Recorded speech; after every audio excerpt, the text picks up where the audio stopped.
Kita kembali lagi di Oasa Ramadan dan di sini kebetulan di Masjid Baitul Salam juga tidak hanya diramaikan oleh bapak-bapak dan ibu-ibu ataupun juga remaja putri, tapi juga ada anak-anak di sini semuanya. Assalamualaikum. Warahmatullahi wabarakatuh. Puasa nggak semuanya? Coba yang jujur, yang puasa setengah hari siapa? Ayo angkat tangan, yang puasa setengah hari tadi ada yang bilang, ada yang nggak puasa nggak? Ada yang nggak puasa. Yang puasanya full siapa? Wah banyak juga, subhanallah. Senang nggak puasa? Senang. Kalau lebaran biasanya suka dapat salam tempel nggak? Dapat salam tempel nggak? Dapat duit nggak? Dapat. Wow cepet dapat duit. Cepet dapat katanya kalau duit. Ya itulah dunia anak-anak kadang-kala kita suka lupa bahwa yang kita hadapi adalah anak-anak. Mereka punya dunianya sendiri. Padahal lucunya kita juga pernah jadi anak-anak. Tapi kita lupa bahwa kita pernah jadi anak-anak seolah-olah kita memaksakan dunia dewasa kepada anak-anak.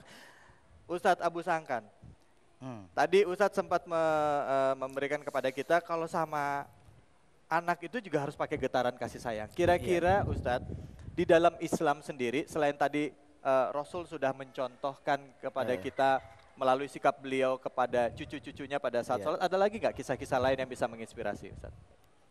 Saya sempat dengar ngobrolan istri saya, lihat di TV dulu katanya, lihat Kak Seto sama Kak Heni Purwonegoro.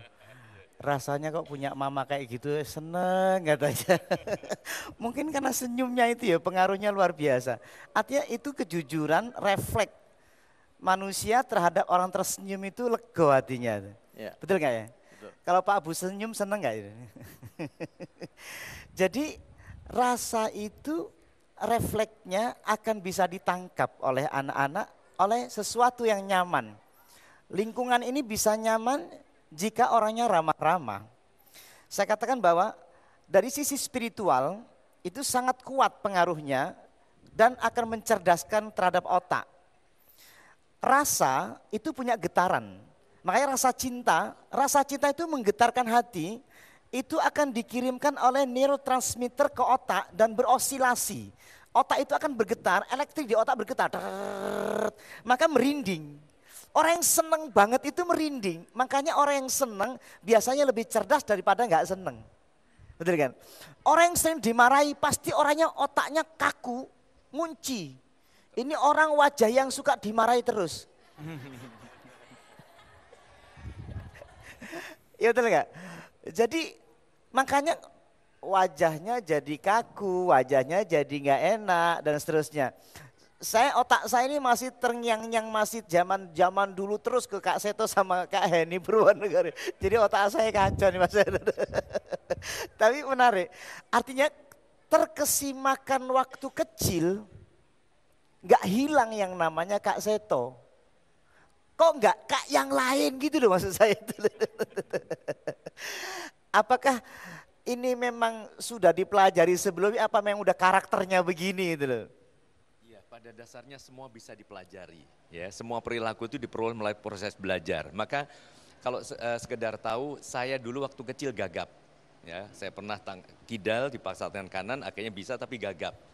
Nah, saya berlatih berbicara. Sampai sekarang kalau saya 3 hari tidak berlatih berbicara, gagapnya kumat. Biasanya tanggal-tanggal tua itu lebih parah lagi.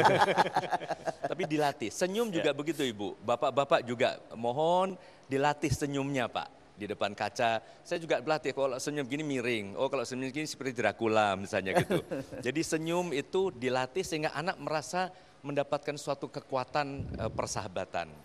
Jadi berbicara, senyum, bahkan kadang-kadang nyanyi pun kita coba perlu berlatih. Sehingga kalau kita mau marah pun ledakan dengan nada-nada saja Ibu, misalnya. Ibu sekarang mau marah gitu. Jadi anak-anak akhirnya ibu marah tapi tidak takut gitu. Tapi yang penting ibu tidak setuju nanti dengan perilaku yang salah. Marah lagi gitu. dong gitu. Jadi semua bisa dipelajari.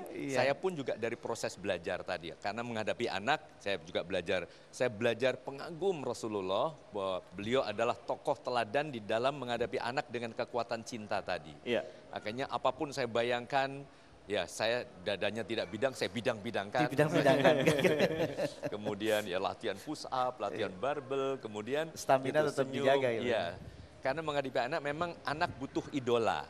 Jadi kalau idolanya adalah ayah dan ibu yang paling dekat, itu ibarat fondasi yang sangat kokoh. Apapun pengaruh televisi yang mungkin kadang-kadang kurang baik, pengaruh teman-teman atau segala macam lingkungan yang negatif, itu bisa dilawan dengan kekuatan fondasi yang kokoh tadi. Ada cerita Mas, jadi Rasulullah itu pernah waktu di pasar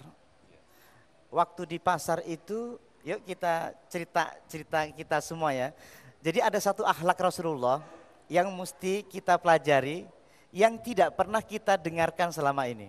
Jadi Rasulullah itu ketika di pasar, ada ketemu dengan seorang pengemis Yahudi.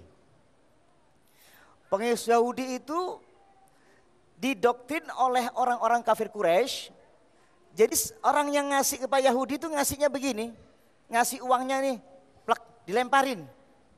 Ngasih makanan, dilempar lagi, orangnya buta. Terus dibilangin, kalau kamu saya kasih makanan, kalau usah dipegang, bilang Muhammad gila, orangnya buta. Setiap dikasih uang, Muhammad gila, gitu. Setiap dikasih, dilemparin. Orang-orang kafir itu ngasihnya nggak kasih sayang kan, lempar lagi, Muhammad gila. Satu ketika, ada orang yang kalau ngasih dipegangin ke tangannya, kemudian dengan lembut tangannya menyuapkan ke mulutnya, setelah itu pulang. Nggak tahu, tetap aja bilang Muhammad gila, terus begitu. Selang berhari-hari dan diulang lagi, begitu lagi, Rasulullah selalu memberikan makan seperti itu. Tiba-tiba Rasulullah sudah meninggal. Setelah meninggal, gak ada lagi yang memberikan seperti itu. Dia bingung, kemana orang yang suka ngasih saya yang itu gitu, yang lembut itu. Ditanyakan, apakah seperti saya ini ngasihnya lembut? Tidak, kurang lembut lagi. Itu Abu Bakar. Sayyidina Abu Bakar aja kurang lembut lagi. Dikatakan, dia kalau ngasih sama saya itu disuapin ke mulut saya dengan suara yang sangat lembut. Siapa itu orang itu? Itulah yang kamu teriakin setiap hari, Muhammad gila. Nangis dia, sujud dia, dan akhirnya masuk Islam gara-gara akhlakul karimah. Lembutnya sentuhan, bukan dipaksakan agama Islam itu, tetapi dengan kasih sayang, dengan cinta. Dan terkesan rasa itu, kasih sayang sangat dalam. Itulah insya Allah akan bisa kita rasakan nantinya. Baik pemirsa, terima kasih banyak Ustadz. Kita akan lanjutkan lagi, memang begitu banyak hal-hal yang bisa kita contoh di dalam pribadi Rasulullah. Laqad kana lakum fi Rasulillahi uswatun hasanah. Bahwa di dalam diri Rasulullah terdapat uswatun hasanah, contoh yang baik. Nah, kita akan lanjutkan lagi bagaimana kita menjaga kefitrahan anak-anak kita, tentunya hanya di sini di Oase Ramadan.